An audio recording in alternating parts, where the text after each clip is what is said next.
Et bonjour à tous, on se retrouve aujourd'hui pour une nouvelle machine hack de box qui s'appelle Planning. Elle vient de sortir le 10, là on peut voir qu'on est le 11. Je l'ai faite ce matin, donc c'est une machine facile. On peut voir qu'elle est très mal notée. Pourquoi? Parce qu'en fait au début il y a eu un petit bug et ils n'avaient pas mis certaines choses en place, je vais vous en parler juste après.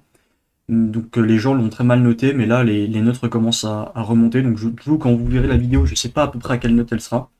Mais voilà, au début, elle s'est fait un peu lyncher parce que ça fonctionnait pas. C'est pour ça qu'elle a une si mauvaise note, mais elle est pas si mauvaise que ça. Euh, donc c'est une machine considérée comme étant facile. Là, elle est encore en comment on appelle ça? Voilà, en release arena. Donc en théorie, je suis encore tout seul dessus. Là, ils mettent deux players, mais c'est parce que c'est sur le EUVIP 25. Mais je crois qu'en release arena, on a des instances propres à nous pour pas qu'il y ait de soucis avec d'autres machines, enfin d'autres utilisateurs. Vu que la machine vient de sortir, je pense que vous verrez la vidéo dans 6 mois, quelque chose comme ça. Je crois que c'est à peu près cette période-là avant qu'une machine soit retirée. Vu qu'elle vient de sortir, voilà.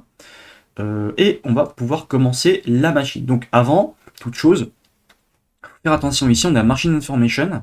On nous dit que, comme dans certains pentests dans la vraie vie, on va commencer la machine planning avec des identifiants pour le compte suivant. Donc le nom de compte, le pseudo c'est admin, et on a un mot de passe. Donc on va pouvoir automatiquement déjà lancer un sublime texte. Ça c'était les autres machines. Close, close. Hop. On va ouvrir un folder. Ah oui, alors attendez, avant, j'avais oublié de RM étoile ici. Oui, parce que sinon, RM-RF étoile. Oui, voilà. Sinon, ça risque de vous spoil. Bon, là, vous avez déjà vu un petit peu un truc de CVE, mais voilà. Euh, je vais ouvrir le folder qui s'appelle Planning. Ouais, yes, open. Voilà. Donc ça, on quitte. Voilà. Donc, on va créer dedans un nouveau fichier qu'on va appeler create, par exemple, ou pass, comme à chaque fois, pass.txt. Alors je l'appelle password, mais je pense qu'on l'appellera, sinon ce sera un peu plus comme un write-up, on pourra mettre pas mal de choses dedans. Donc on a admin et le mot de passe, donc ça on le garde de notre côté. On ne sait pas trop quand on va devoir l'utiliser, on va faire un scan nmap et puis on va voir juste après, nmap,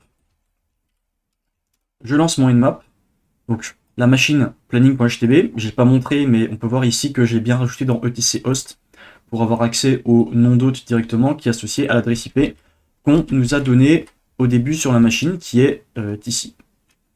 Donc je lance un scan nmap, ça je peux quitter, j'ai plus besoin, et on peut voir que j'ai deux ports ouverts. J'ai le port 22 en SSH, on a une version d'Ubuntu spécifique, alors non, une version pardon d'OpenSSH spécifique, on sait qu'on est sur Ubuntu, et derrière on a un port 80 qui a l'air d'être un truc educate, écrit comme ça avec un K, Online Education Website, donc peut-être que c'est un CMS, peut-être qu'il y aura des choses à voir par rapport à ça. On va se rendre du coup directement sur le site. Alors comme à chaque fois on peut essayer de se connecter avec SSH pour voir est-ce qu'on nous demande un mot de passe ou pas. Là on nous demande un mot de passe, donc peut-être qu'il faudra trouver une clé privée, mais on n'est pas sûr.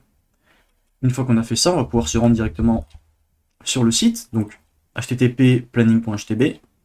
On arrive effectivement sur un truc qui s'appelle Educate, avec certaines choses qui sont présentes.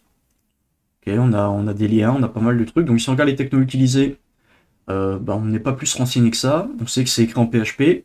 Derrière c'est du Ubuntu, mais ça on l'avait déjà identifié avec OpenSSH.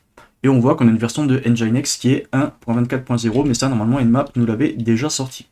On peut regarder s'il y a une version vulnérable de ce Nginx, mais apparemment il n'y en a pas. En tout cas rien de très probant. Donc là qu'est-ce qu'on va faire? On va un petit peu se balader. On peut voir qu'ici ça nous redirige vers le index.php. On a le about.php aussi, qui en fait décrit juste un petit peu à quoi sert le site. On a apparemment des cours. Ici on peut cliquer sur course detail, mais ça nous renvoie tout le temps vers le même, detail.php. On peut essayer d'aller dessus. Là on peut s'inscrire à un cours. Donc, web design et development, on peut voir que peu importe, là ça parle de marketing, je fais course detail, c'est toujours web design et développement. Donc en fait c'est toujours la même page .php. Voilà, une petite description, on s'en fout un petit peu. Les catégories, on peut pas cliquer dessus, ça nous renvoie vers la même page. On peut cliquer sur Enroll pour s'inscrire à ce cours, on est redirigé vers un formulaire dans lequel on va pouvoir mettre notre nom, notre email, donc par exemple test@test.test et une phone number test. On va pouvoir l'intercepter dans Burpsuite pour peut-être plus tard le réutiliser, on ne sait pas. On se met en interception on. Ici, j'ai bien activé mon Burpsuite, j'utilise Foxy Proxy, qui est une extension qui permet justement d'activer et désactiver Burpsuite de manière très rapide. Je submit. Donc là, j'ai intercepté dans Burpsuite. On rappelle, Burpsuite, c'est un outil qui permet de faire du proxy web, c'est-à-dire d'intercepter les requêtes avant qu'elles ne soient envoyées ou avant qu'elles arrivent directement sur le serveur. Donc là, on peut voir que ce qu'on a envoyé, la requête avec la méthode post, on l'a intercepté avant qu'elle soit envoyée, ce qui va nous permettre de, par exemple, l'envoyer dans le repeater. Donc là, j'ai fait un CTRL R pour l'envoyer. Je pourrais très bien faire clic droit, send to repeater. On peut voir le raccourci. J'enlève l'interception. Donc là, ça envoie l'enregistrement. En tout cas, on va s'inscrire au cours. Mais ici, on a récupéré la requête exacte qui a été faite pour pouvoir la renvoyer comme ça à l'infini, voir s'il y a des choses qui se passent dedans. Donc on pourrait tester de mettre des caractères spéciaux. Est-ce que comme ça on peut bypass des trucs? Est-ce qu'on a des paramètres en plus à trouver? Est-ce qu'on peut exécuter des choses? Ici on peut voir qu'on n'a pas l'air d'avoir d'erreur. Successful registration. Bon, en tout cas, il n'y a pas d'injection SQL, en tout cas on n'y a pas l'air. On aurait pu lancer un SQL map aussi. SQL map sur cette page-là en role.php avec l'option -forms ou form sans S pour qu'il détecte automatiquement ce formulaire et qu'il tente d'envoyer des injections SQL dedans. Bon, spoiler, il n'y aura rien qui se passera de ce côté-là. Ok. Là, on n'avait pas vu en bas, mais il y a info@planning.htb, donc ça peut être un compte également. Ici, on peut voir qu'en fait, tous les liens, tous les href redirigent vers la page actuelle en mettant je crois que c'est Anchor, en mettant une encre dièse, donc en fait, ça fait rien, ça envoie juste sur la page. Il y a une page de contact, où on peut également contacter apparemment quelqu'un, on ne sait pas trop. Peut-être que là, il y a des injections SQL encore. On va se remettre en mode interception pour voir un petit peu la requête qui est envoyée. On envoie. Donc là, on a intercepté. On peut voir qu'apparemment, c'est un get. Et ce qui est envoyé, c'est juste un get de la page et on passe même pas de paramètres. Voilà, il n'y a rien qui est envoyé, c'est juste un get basique. Donc en fait, la page ne fait rien. Elle se rappelle elle-même en passant aucun paramètre. Donc cette page est un peu inutile également. Et là, on peut se dire, on a commencé déjà à faire un peu le tour. Qu'est-ce qu'on peut faire bien? Qu'est-ce qu'on pourrait bien faire de plus là-dessus? On ne sait pas trop. Donc qu'est-ce qu'on va faire? Première étape, on va lancer un wfuse pour voir est-ce que on peut. Voilà, wfuse. Voilà. Est-ce qu'on va pouvoir, par exemple, avec une word list, récupérer les différents fichiers, différents dossiers qui sont présents. Alors on aurait pu, pour changer, on peut lancer aussi un Ferox Buster. Voilà comment ça fonctionne. Donc Ferox Buster, c'est une sorte de wfuse qui teste à la fois les répertoires, mais également les fichiers, qui fait pas mal de récursifs, et je crois qu'il est développé en Rust, donc il est vraiment assez rapide. Et comment il fonctionne? W pour la word list, on lui passe une word list à tester, et derrière l'URL à tester, et il va automatiquement nous tester tout ça, et on peut voir que là, il récupère tous les codes de retour, enfin de statut. Il envoie 50 threads par défaut. Et on peut voir que donc il a trouvé un contact.php et c'est assez rapide. On peut voir qu'il en a détecté déjà énormément. On a des répertoires, donc /image, mais qui est un redirect, en tout cas un forbidden, je crois, pour les 301. On peut essayer d'y aller directement. On tente d'accéder sur ça. Voilà, on a un forbidden. C'est un 301 redirect vers un forbidden. Donc là, on n'a rien. On a contact.php, on l'avait déjà. Là, on a des images, des librairies. On peut regarder dans les librairies JS. Peut-être qu'on aurait des informations, des mots de passe en clair ou des trucs comme ça. Bon, il y a peu de chance. Bon, là, il n'y a rien. About, on l'avait déjà. Detail, on l'avait déjà. Course, on l'avait déjà. Index, c'est celui de base. Celui de base aussi. Les 403, c'est les fameux interdits. Et derrière, il va tenter de trouver d'autres trucs. On peut voir que si on laisse tourner tout ça pour tester les 12 millions, ça nous fait 17 minutes. Je vais m'arrêter. Pourquoi? Parce qu'on ne trouvera rien de plus. Donc on pourrait regarder par rapport à ce qu'on a déjà là, mais on peut pas jump, enfin on peut pas pivoter à partir de ça. On pourrait regarder ce fameux educate là, ça peut être intéressant. Donc si on cherche educate et derrière par exemple CMS, même comme ça, là on peut voir qu'on tombe sur educate de thème wagon, Qu'est-ce que c'est? On peut voir que c'est sorti il y a 3 semaines, et ça a l'air de correspondre exactement à ce qu'on a. Et en fait, thème wagon, pardon, comme son nom l'indique, c'est juste des templates HTML qui peuvent être convertis après en PHP pour juste avoir un site web de base. Donc si on va, ici on a un license.txt. Est-ce que ici on peut tester si le license est également présent? Alors c'est avec un S, je crois, vu que c'est en anglais. Non, not found, ok. Il n'a pas été trouvé. Euh, bon, en tout cas, on voit que ça a l'air d'être ça. Parce qu'on a course, detail, feature, index. Et si on regarde un petit peu là-dedans, on est censé retrouver education course. On a les fameux cours. Bon, là, c'est encore du lorem ipsum. Mais voilà, ça a été modifié un petit peu. Mais en gros, c'est cette même structure-là. Donc en fait, educate, c'est juste un template. On n'a rien à faire de ce côté. Comme d'habitude aussi, qu'est-ce qu'on va faire avec WFuse? On va lancer un petit fusing, voir si on peut pas récupérer justement un sous-domaine qui serait présent.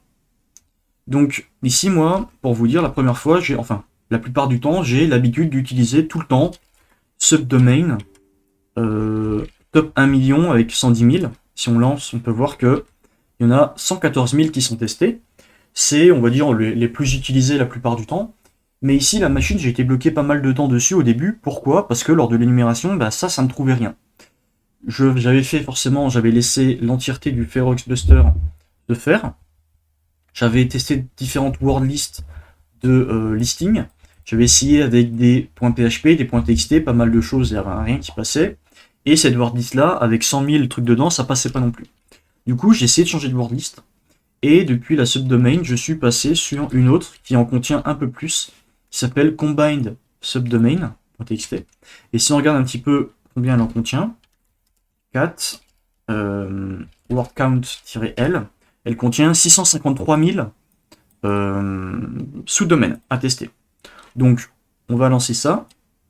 Et normalement, on va attendre que ça se termine. Alors, je vais vous montrer directement le résultat que j'ai eu parce que sinon, ça risque de prendre un petit peu de temps. Donc, normalement, dedans, on est censé trouver quelque chose qui commençait par Grafana. Alors, je vous laisserai le tester de votre côté. Mais si on regarde, allez, si on cat justement ça et qu'on grep -n pour voir la ligne Grafana, voilà, c'était la ligne 200 000, donc il fallait faire 200 000, le laisser tourner jusqu'à ce qu'il arrive au 200 millième pour trouver Grafana. Et normalement, on aurait vu quelque chose affiché comme ça sur cette ligne, avec en payload Grafana. Et du coup, ce qui voudrait dire que, on a un sous-domaine qui s'appelle grafana.planning.htb. Donc, comme à chaque fois, on le rajoute dedans. Donc, en plus de planning.htb, on a grafana.planning.htb. Et maintenant qu'on a ce nouveau sous-domaine, on va pouvoir y accéder. Alors là, je vous ai fait gagner du temps. Hein, je vous ai pas montré toutes les étapes. Mais en gros, il fallait juste faire ça avec le WFuse ou FUF ou Deerbuster ou peu importe. Tant que vous fusillez, je sais pas comment on dit avec le terme fuse au passé, tant que vous le faisiez, en tout cas, ça passait. Donc, on va y accéder. Donc, grafana.planning.htb. Et là, normalement, on arrive sur cette page de login. Qu'est-ce qu'on peut voir? On voit que, si on regarde dessus, c'est bien du Grafana. Il y a d'autres choses qui sont chargées, mais on s'en fout un petit peu. Et on peut voir que là, le Grafana, il est en version 11.0.0. Intéressant, on peut le noter. Grafana 11.0.0. Et là, on nous demande des credentials. On ne le connaît pas, mais en fait, si on le connaît, parce qu'au début, on nous avait donné des credentials. Donc en fait, on va directement pouvoir se connecter dessus. Admin dessus, paf, et on est connecté sur notre Grafana. On pourrait regarder au niveau de notre utilisateur actuel, au niveau de son profil, qu'on est bien admin. On pourrait regarder les sessions, il n'y a que nous qui nous sommes connectés. Organisation dans celle principale. On pourrait regarder les settings principaux également. Bon, il n'y a pas grand chose à faire. On va rien pouvoir trouver de plus. Donc si on regarde maintenant la version de Grafana. Alors Grafana, c'est justement, comme son nom l'indique, pour avoir des dashboards, des graphes, pour créer des alertes. Est-ce que, je sais pas moi, par exemple, au niveau des cron tabs, est-ce que la charge CPU pardon, est supérieure à un tel seuil, ce genre de choses. On va pouvoir créer des alertes et pas mal de choses. Donc si on cherche CVE Grafana 11.0.0 exploit, quelque chose comme ça, là on va trouver du coup exploit for Grafana, qui nous parle apparemment d'une injection SQL dans DocDB. On va regarder, c'est un GitHub, c'est intéressant. Et là, qu'est-ce qu'on voit? On voit l'exécution de code arbitraire peut uniquement être effectuée, en tout cas exécutée, sur Grafana 11.0.0. Bah, on a énormément de chance, vu que c'est du 11.0.0 exactement qu'on a. Donc ça a l'air d'être intéressant. Comment on l'utilise? Donc soit on peut aller lire un fichier, donc avec -u l'utilisateur, donc nous admin et les mots de passe qu'on nous a donné, pour s'authentifier du coup sur le Grafana, parce que faut être authentifié à la plateforme. Le mot de passe qu'on avait, -f le nom du fichier qu'on veut lire, et derrière on spécifie l'adresse de Grafana, donc nous ce sera grafana.planning.htb. Donc ça c'est pour lire un fichier, mais on peut également, en version 11 uniquement, mais ça va un peu plus nous intéresser, pouvoir exécuter des commandes. Ça c'est très intéressant également. CVE, ok, on va pouvoir récupérer également une variable d'environnement, bon, un peu moins pertinent. Donc on va récupérer ça, on va le git clone, on va se rendre dans notre CVE, et là on peut voir qu'on a un Python. Donc qu'est-ce qu'on va faire? On va faire Python 3, CVE quelque chose, -u admin, et derrière on va déjà voir est-ce qu'on peut exécuter des commandes. Donc Python 3, le nom du script, -u l'utilisateur sur lequel on va se connecter, donc admin, le mot de passe, celui qu'on nous a fourni, qu'on avait au début. Ensuite -c, la commande à exécuter. Nous on veut par exemple exécuter la commande ID. Et derrière, on va spécifier le chemin d'accès vers notre Grafana. Alors attention, avant d'exécuter, on va regarder un petit peu le code source, voir ce que fait le script précisément, parce que le mec a appelé ça CVE machin, mais ça se trouve, c'est un script qui pourrait faire du mal à notre machine, qui pourrait, je sais pas moi, supprimer des fichiers, faire un reverse shell vers un site distant, ce genre de choses, on peut toujours vérifier. 162 lignes. Donc, il importe des choses, on va dire, un peu assez classiques. Console, donc il va s'authentifier avec un login mot de passe sur ce qu'on lui aura passé. Ok. Là, c'est pour lancer une query, donc une requête sur la base de données DocDB, qui est vulnérable ici au niveau de Grafana. On récupère les informations de la base de données. On check si on a bien réussi à exécuter la commande. Derrière, on récupère l'output. On va lire un fichier distant. Et là, on va exécuter une commande. Donc on voit que la requête, c'est select1. On va installer quelque chose pour lire le fichier. Et en fait, on va exécuter la commande, le stocker dans le fichier, et après lire ce fichier-là. Et c'est à peu près tout au niveau du script. Donc par exemple, quand on va faire ça, ça va lancer une requête, justement au niveau de la base de données, qui va tenter d'exécuter la commande ID dedans, l'écrire dans un fichier, et lire ce fichier pour voir la retour de cette commande qui nous sera affichée à l'écran. On lance ça, et on peut voir que c'est cette commande-là qui a été exécutée, c'est bien exactement ce qu'on avait vu. Donc la commande ID qui a été mise dans TMP, enfin le dossier temporaire Grafana CMP output, et derrière on a notre retour. Donc apparemment là on exécute la commande ID en tant que root sur la machine. Maintenant on doit obtenir un reverse shell. Alors il y a plein de manières de faire, on pourrait faire avec du netcat, on pourrait faire avec du bash ou autre. Alors je vous montre avec du netcat. Si on veut le faire avec du netcat, donc Python 3, CVE, etc. Donc si on tente, comme là avec du netcat, la fameuse ligne qu'on utilise très souvent avec netcat, je vais le mettre de l'autre côté avec un rlwrap netcat lnvp 1337 pour me mettre en écoute. Donc listen, N c'est pour ne pas faire de résolution de nom, je crois, V pour verbose pour afficher pas mal de choses, P pour spécifier le port 1337. Je vais me mettre en écoute, je vais lancer ça, et derrière on a netcat not found. Donc on peut pas utiliser netcat pour faire notre reverse shell. On pourrait utiliser Python, on pourrait utiliser bash, pas mal de choses. Moi dans l'exemple que je vous ai montré, j'ai utilisé bash. Alors non. L3, CVE. Voilà, donc bash, et on exécute bash-i, et on refait, on se connecte à notre machine. Alors vous n'aurez pas la même adresse IP, donc faites un petit IPA pour voir quelle est votre adresse IP de votre Thune 0. Moi c'est 10.10.14.3. Du coup je me remets en écoute, et là j'exécute, et paf, j'obtiens un shell.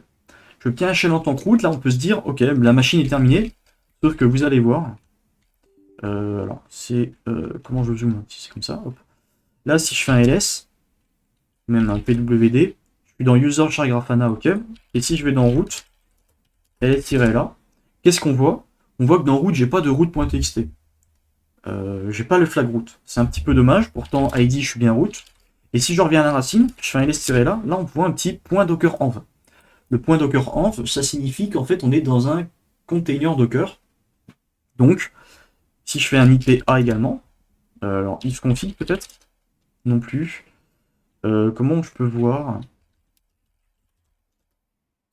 C'est pas présent non plus. En général, c'est ça par défaut. Ping command found, ok. J'ai pas grand chose de disponible. En tout cas, normalement, grâce à ça, on sait qu'on est dans un environnement Docker, et même le nom d'hôte, c'est ceci, c'est quelque chose de généré aléatoirement, donc on est dans un Docker. Ici, on peut voir également un run.sh, si on affiche son contenu, on peut voir que effectivement, ça lance bien quelque chose par rapport à GF, donc c'est Grafana, des informations. Là, il y a l'air d'avoir des clés AWS qui peuvent être intéressantes, AWS Credentials, etc., etc. Donc ici, qu'est-ce qu'on peut faire? On peut lancer un linpiece, par exemple, pour un petit peu énumérer ce qui est présent sur la machine. On pourrait tenter aussi d'élever nos privilèges, parce qu'on sait qu'on est dans un container Docker. Il y a des vulnérabilités par rapport à ça, enfin en tout cas des mauvaises configurations, qui font que si par exemple le container a été lancé avec le -- privilège, qui veut dire qu'on a donné des privilèges plus élevés au container, pour avoir les droits en route dessus, et bien on va pouvoir remonter aux parents, c'est-à-dire que on va pouvoir monter par exemple dans /mnt, je vais dans cd/mnt, là normalement dedans j'ai rien, et je vais pouvoir par exemple monter le répertoire parent de l'hôte, ce qui signifie qu'en fait je vais pouvoir jump dans la machine hôte qui run le container dans lequel je suis, et du coup m'échapper de ce conteneur. Donc si vous allez sur Google, vous pouvez taper Docker Container Escape, vous allez avoir plein de techniques différentes. Par exemple, Unit 32, il va nous donner plein de techniques pour pouvoir s'échapper. Donc on peut en tester quelques-unes, mais vous allez voir qu'il n'y en a aucune qui fonctionne. Donc il y a les capabilities. On pourrait regarder aussi on peut regarder si on peut monter un certain répertoire. On pourrait tenter voilà, avec les bits SUID également. On pourrait faire pas mal de choses, mais vous allez voir qu'en fait, il n'y a rien qui fonctionne. Donc, il faut trouver une autre manière de faire. Si on énumère un petit peu la machine et qu'on fait env, c'est les variables d'environnement.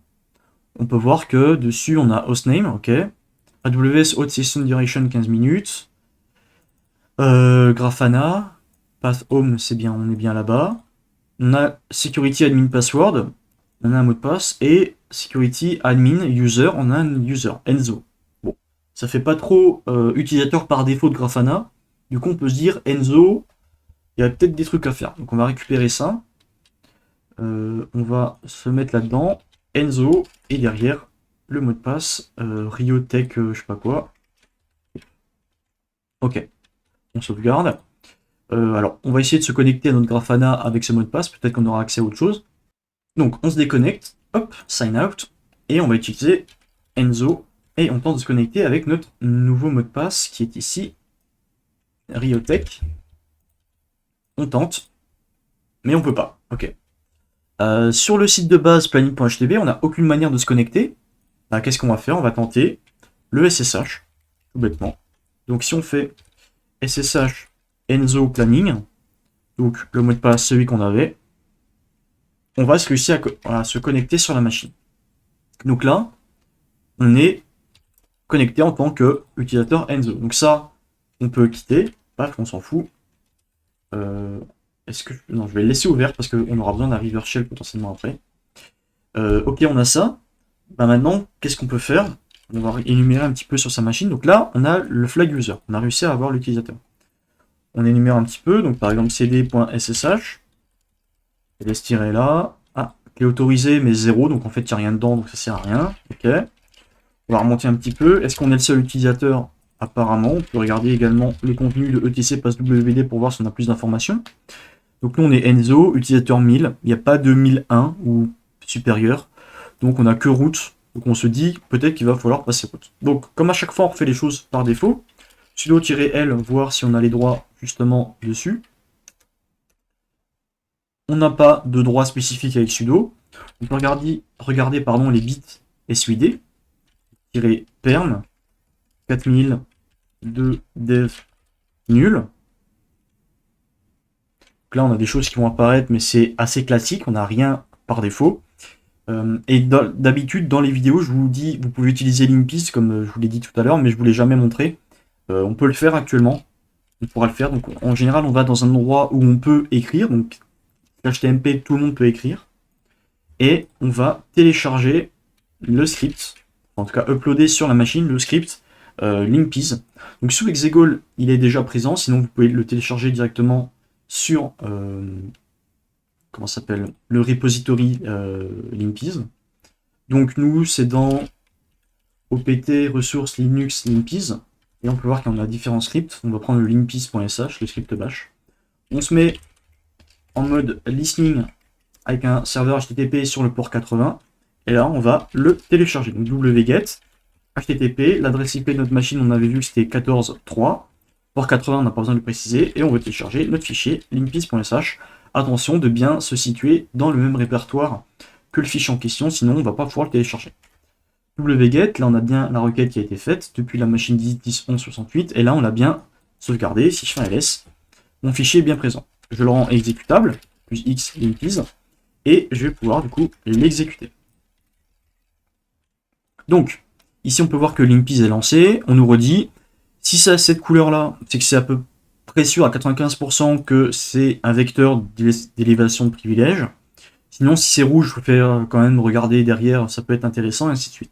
Il nous ressort les versions classiques, l'information du système, donc c'est bien une Linux, Ubuntu 13.03, non, pardon, 24.04, la version de sudo, les chemins d'accès, le système, voilà. S'il y a des choses intéressantes, on peut de nouveau regarder dans les variables d'environnement. Ici, il n'y a pas l'air d'avoir de mot de passe. Il nous donne potentiellement des suggestions d'exploits qui pourraient fonctionner sur la machine. Ici, il n'y a rien qui fonctionne. Pour regarder s'il y a déjà des protections en place, de type à part mort. Là, on peut voir que effectivement, il y a des containers qui sont disponibles. Bah oui, on avait vu qu'on était sur un container Docker. Donc ça, on va le garder de notre côté. Docker LXC, peut-être qu'on va pouvoir exécuter justement des commandes Docker. Si on peut exécuter des commandes Docker, il y a des techniques qui nous permettent justement de dire ok, lance-moi par exemple un nouveau container Docker avec une image de base Alpine, et en fait tu vas partager la racine de la machine actuelle, donc la machine hôte, et tu vas le monter dans le nouveau container en tant que root, dans par exemple le slash root, ce qui veut dire qu'en fait une fois qu'on jump dans le container, on a accès à toute l'arborescence de la machine hôte, et du coup on a accès à tous les fichiers, dont le slash root root.txt. Ici, vous allez voir, on le garde de côté, on verra un peu après si on peut faire quelque chose avec. Là, ça teste si on est dans du cloud, non. Les process, voilà, pas mal de choses. Est-ce qu'il y a des crontabs qui sont présents? Non. En tout cas, il n'y en a pas l'air. Bon, je vais dézoomer un petit peu, voilà, juste pour qu'on voit un peu mieux. Des bus, bon, là, il n'y a pas grand-chose à faire. Réseau, on peut voir que là, on est bien sur Docker. Donc, on est sur celui-ci. Il y en a un qui tourne. Normalement, c'est le point 2, c'est celui qu'on avait vu, c'est le Grafana. Là, on a des ports actifs et on a quelques ports qui sont uniquement présents que en 127.0.0.1, donc qui ne sont accessibles que depuis la machine actuelle. Elles ne sont pas accessibles depuis l'extérieur. Donc on va récupérer ça, ça peut être intéressant. En tout cas, quelques-uns, on va les noter. On va pouvoir aller voir un à un derrière ce qu'on peut faire. Information, donc mon utilisateur, il est présent que dans le groupe Enzo, voilà. Il n'y a pas plus de choses à dire. Il n'y a que 2 utilisateurs avec une console, Enzo et Root. On va devoir directement passer Root, on imagine. Et là, on regarde un petit peu les binaires et les outils qui sont présents sur la machine. Donc là, on a un NC qui est présent, Netcat, donc on va pouvoir potentiellement faire un reverse shell en utilisant cette fois-ci cette technique. Il va regarder les fichiers de config, voilà, voir s'il n'y a pas des mots de passe, des trucs dedans. Je passe un peu vite parce que là, il n'y a pas grand-chose d'intéressant, mais en théorie, dès qu'on lance ça sur la machine, il faudrait regarder en détail à chaque fois à quel endroit s'il ne trouve pas des choses qui pourraient nous servir pour escalader nos privilèges. On avance, on avance. Voilà. Là, on a dans Enzo le bash history, mais on n'y a pas accès. On a vu qu'il était redirigé vers le dev nul via un lien symbolique, donc on n'y a pas accès. On regarde un petit peu. Est-ce qu'il y a des choses qui sont inhabituelles? Là, on peut voir que dans OPT, on a un cron tabs. Ça, c'est un petit peu bizarre aussi. Dans OPT, pourquoi on mettrait des cron tabs? Normalement, ils sont dans ETC, ils sont pas dans OPT. Donc on peut se le noter également. OPT cron tabs, voir s'il y a des choses qui peuvent être intéressantes. Ok. Et dans OPT, effectivement, là, on a un cron tab DB. Ok, on a peut-être des informations, un mot de passe ou quelque chose qui pourrait être réutilisé là-dedans. Backup, ok. SQLite, bon là c'est des trucs par défaut de package, donc on s'en fout un petit peu. Des bases de données, des backups, non. Credentials, là on a un Cred Store. Cred Store ça peut être intéressant, on ne sait pas si on a l'accès à ça. On va se le noter également. Et voilà à peu près tout ce qu'on a fait. Alors je suis passé très vite. Donc ici on avait notre Docker. Si on tente d'exécuter la commande Docker, qu'est-ce qui se passe? Il nous dit, voilà, utilisez cette commande machin. Donc docker-v pour avoir la version par exemple. C'est la version Docker 26.1.3. On pourrait regarder s'il y a des vulnérabilités. Il n'y en a pas. Docker image, par exemple, pour lister les images présentes. Et là, vous allez voir que j'ai un permission denied. Je n'ai pas les droits nécessaires d'exécuter des commandes Docker pour lister les containers, lister les images, start des containers, les supprimer, les arrêter, etc.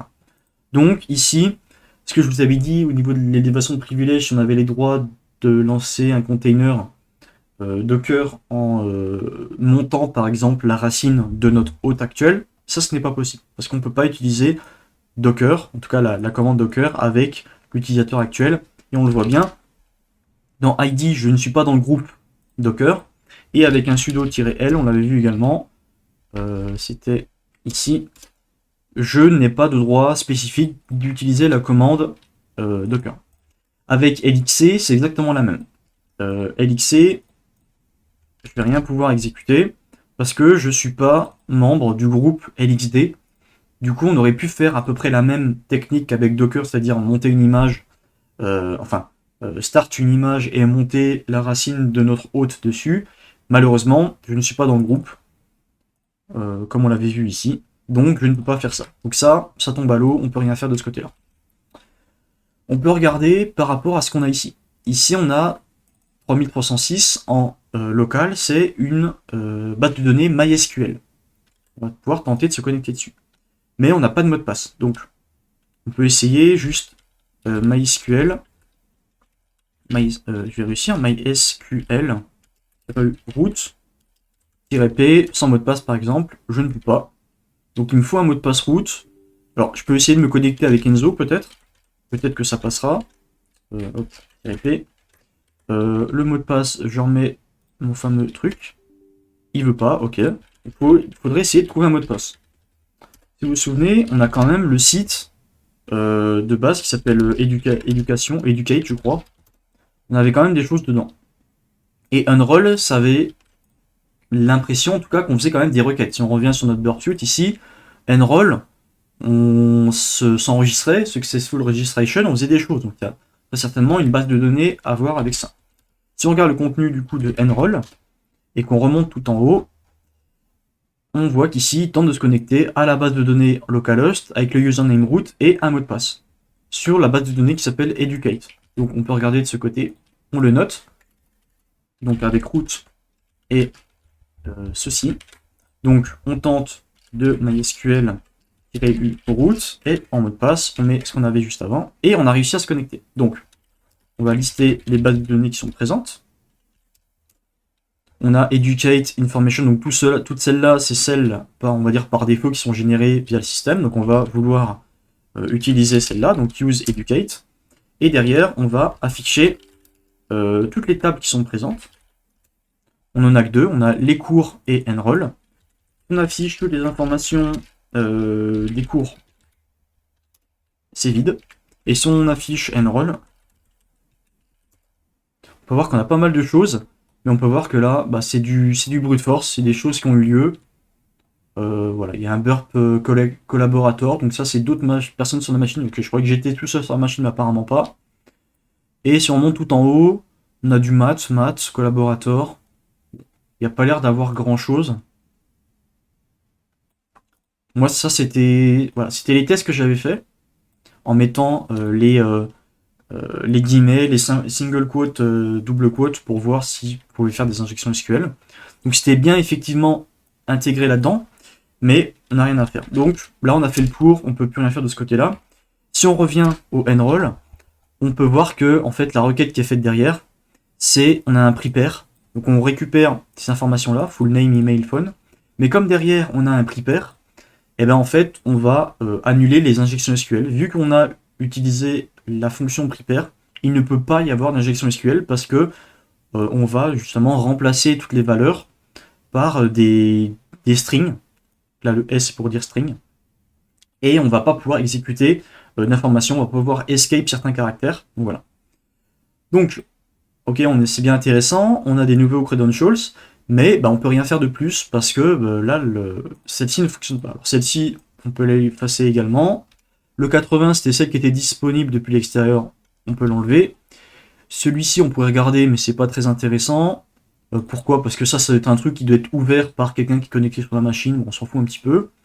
Il nous reste que les deux. Le 3000, si on fait un curl depuis la machine, le localhost sur le port 3000, on est redirigé vers le login. En fait, le port 3000, c'est Grafana. Au Grafana, on y avait déjà eu accès via ici. Donc en fait, quand on tapait sur grafana.planning.htb, si on va voir normalement la configuration, alors c'est du Nginx, donc j'imagine que c'est dans etc Nginx. Alors je sais pas si on aura les droits. Par exemple, sites enabled. ls-là. Si j'affiche default, on peut voir que ici, on a un proxy qui est utilisé.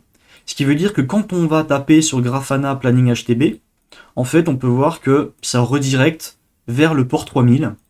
Et si on affiche le contenu de etc host, ici on a Grafana Planning.htb qui est considéré comme le 127.0.0.1. Donc en fait, ici, qu'est-ce qu'on nous dit? On nous dit, depuis l'extérieur, quand quelqu'un tape sur grafana.planning.htb, et bien en fait, en local, on va rediriger vers ceci qui va être converti en fait en 127.0.0.1 sur le port 3000. C'est ce qu'on avait trouvé ici. Donc en fait, quand quelqu'un tape comme ce qu'on a fait ici, depuis l'extérieur, on va être redirigé vers le port 3000 en local qui fait tourner le container Docker où il y a Grafana dessus. C'est pour ça que quand on a notre reverse shell par rapport à la CVE, qu'on exécute des commandes dessus, on va l'exécuter en tant que route, mais sur le container Docker parce que on exécute des commandes depuis le container. Donc maintenant qu'on a ça, il nous en reste un à tester, c'est le port 8000.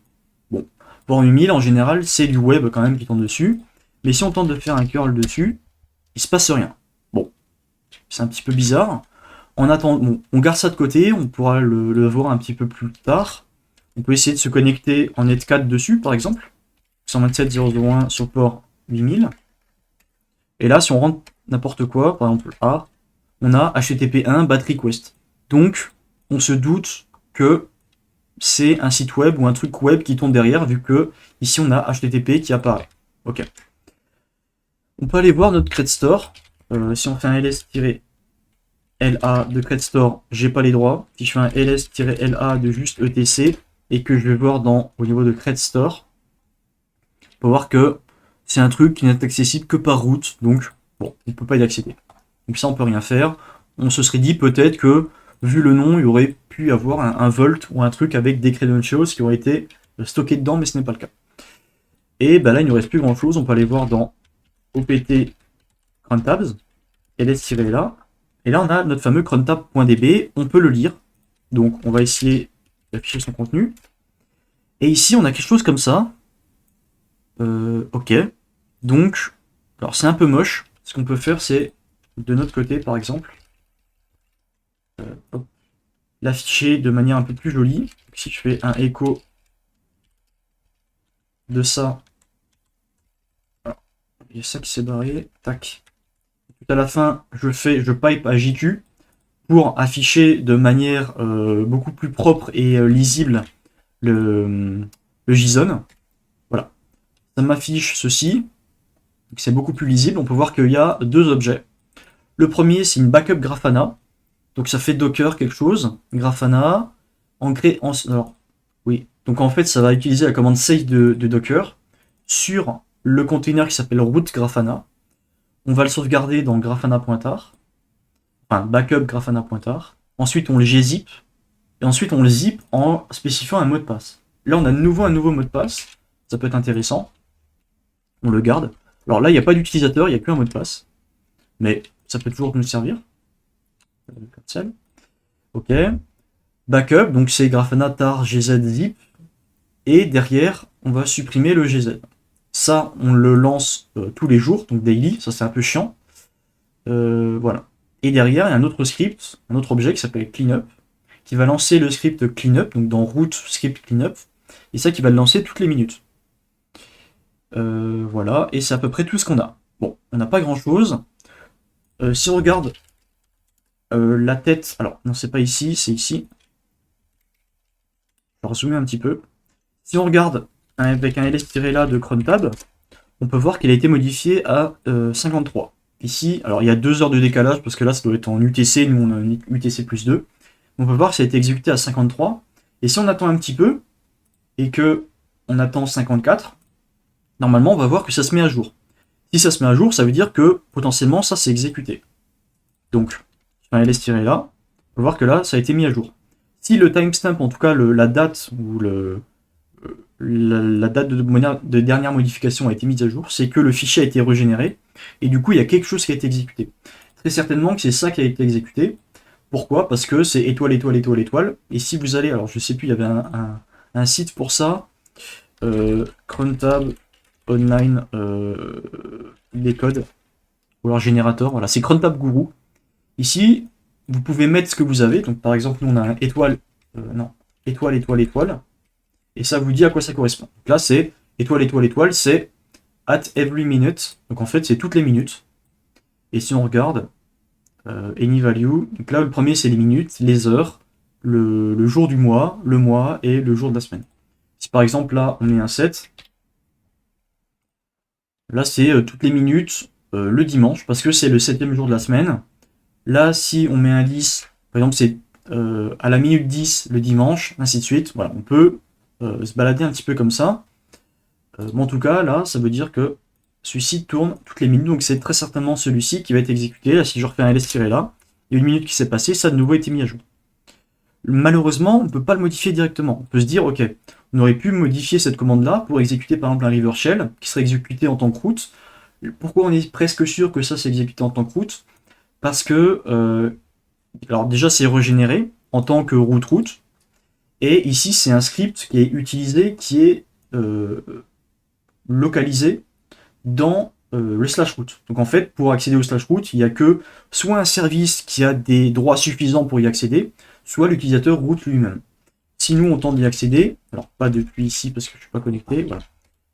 Alors 4, on peut voir que permission denied, je peux même pas afficher son contenu, je peux même pas faire un ls-là de ceci, je peux même pas remonter dans script, et je peux même pas accéder à root, parce que je fais un ls-là de la racine, on peut voir que root il est inaccessible que par l'utilisateur et le groupe root.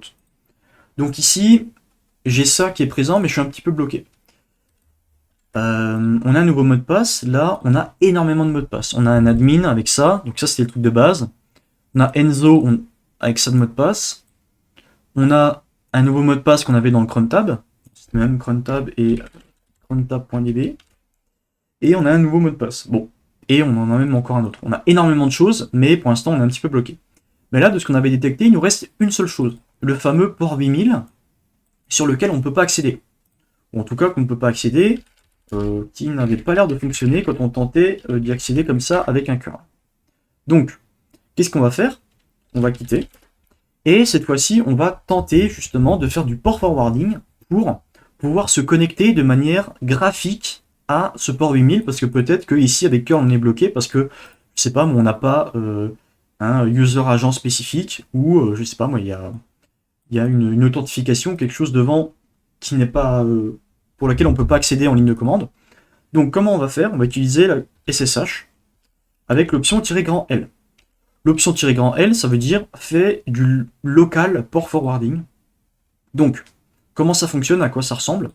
On va toujours se connecter avec notre utilisateur Enzo parce qu'on a son mot de passe sur la machine planning.htv. Mais pour l'option "-L", on va préciser ceci. Qu'est-ce que ça veut dire? Ça veut dire, sur la machine, donc ce qui tourne en 127.0.0.1 sur le port 8000, puisqu'on avait identifié, hop, ici. Donc ça tourne que en local. Donc ce qui tourne en local sur le port 8000, qui correspond à cette deuxième partie, et ben tu vas me l'ouvrir sur ma machine, sur le port 8000 également. Alors ça, on aurait pu le modifier, on peut mettre par exemple, c'est un peu plus visible et lisible pour vous, on pourrait mettre quelque chose comme ça. Ce qui veut dire que le port 8000 qui tourne en 127.0.0.1 sur la machine planning HTV, et ben de mon côté, tu vas me l'ouvrir sur le port 9999. Si depuis mon exegol, je fais un ss-nutelap, donc là on peut voir qu'il y a énormément de choses qui tournent. Alors là c'est du Java, mais alors est-ce que ici j'ai du netstat? Oui. Ce sera beaucoup plus simple. Ce sera beaucoup plus lisible, voilà. On peut voir que là en local, j'ai un port 80-80 qui tourne, alors je sais plus ce que c'est. On s'en fout. Alors TCP6, voilà, on va prendre que le TCP. En local, j'ai que ça qui tourne et c'est que du Firefox. Donc en gros, on peut dire que en théorie, j'ai rien qui tourne sur ma machine actuelle. Vous allez voir qu'une fois que je vais me connecter sur la machine et que je vais faire du port forwarding, normalement, je vais avoir le port 9999 en local qui apparaît.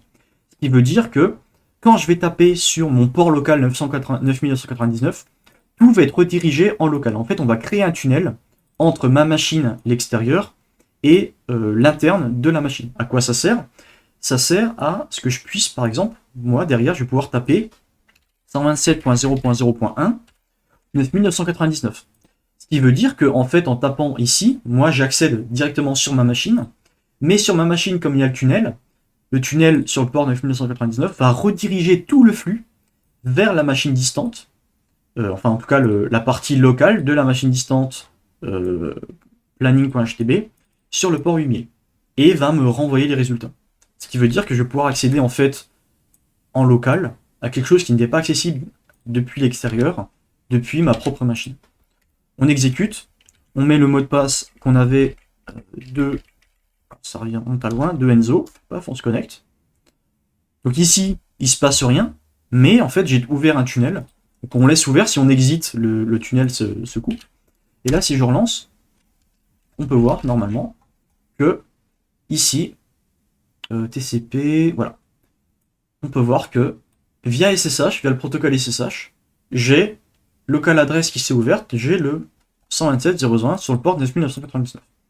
Ce qui veut dire que maintenant, si j'accède à ça sur ma machine, en fait, ça accède au 127.0.0.1 8000 de la machine distante. Je tente d'y accéder, et là on me demande un username, un mot de passe. Ça c'est très intéressant.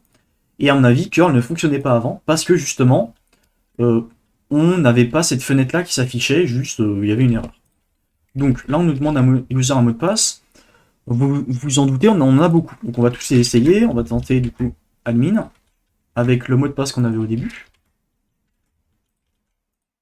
Ça passe pas. On va réutiliser Enzo avec ceci.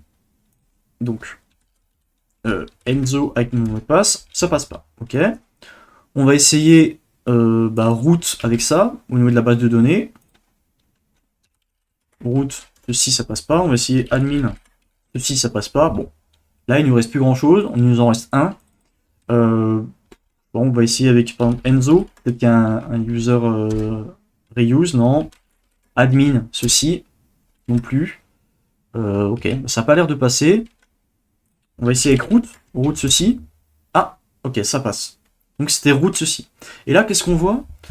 On voit cron tab UI, ok, et on voit des cron jobs. Donc on va pouvoir créer un nouveau cron jobs et on peut voir les deux fameux qu'on avait. avec notre fameux mot de passe. Et ce script-là est intéressant. Apparemment, on peut les modifier. Edit, et là, on peut modifier la commande. Ça, c'est très intéressant. Pourquoi? Parce qu'en fait, on a juste à récupérer un reverse shell. Alors, je vais reprendre celui... Je ne vais pas pouvoir exit. Faut que je le fasse de ce côté. Python 3, CVE. Voilà, je vais reprendre celui-ci. Tac. Je vais le mettre là. Donc à la place de cette commande, alors si on ne veut pas casser la machine, on lance à la fois le cleanup et ensuite notre commande. Donc c'est ceci. Donc ça va être lancé toutes les minutes. Et on fait un reverse shell vers notre machine sur le port 1337. Donc ça, je me mets en écoute. RLWrap sur le port 1337. Je sauvegarde le job et je le lance maintenant. Paf.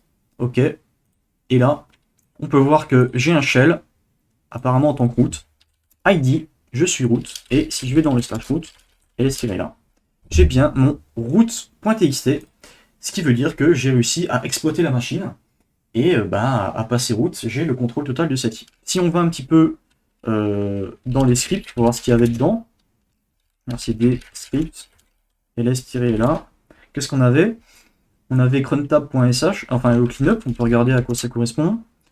En fait, on peut voir que ça copiait le crontab qu'on avait ici dans opt crontab et que derrière ça faisait un chmod dessus. chmod-s pour enlever le bit SUID de binbash au cas où, je sais pas pourquoi. Mais en gros, on peut voir que c'est pour ça. En fait, c'est grâce à ce CP là que le opt crontab.db était actualisé toutes les minutes. Parce que toutes les minutes, on relançait ça. On peut voir le Docker Compose également, à quoi il ressemblait. Maintenant, on a le fameux Grafana. .yaml. Alors, cat.yaml. On peut voir qu'on a bien le Grafana, et on peut voir que, effectivement, c'était bien celui qui tournait sur le 127.0.0.1 sur le port 3000, avec les variables d'environnement, Enzo et Riotech, machin, qu'on avait retrouvé. Voilà, donc cette machine était un peu plus longue que les autres, en tout cas au niveau de l'explication, au niveau de tout ce qu'on pouvait faire. C'était pas très compliqué, mais il y avait pas mal d'informations à récupérer, on avait beaucoup de username et de mots de passe à réutiliser à droite à gauche. En tout cas, j'espère que vous aurez appris des choses, et on se retrouve pour une prochaine vidéo. Allez, bye bye!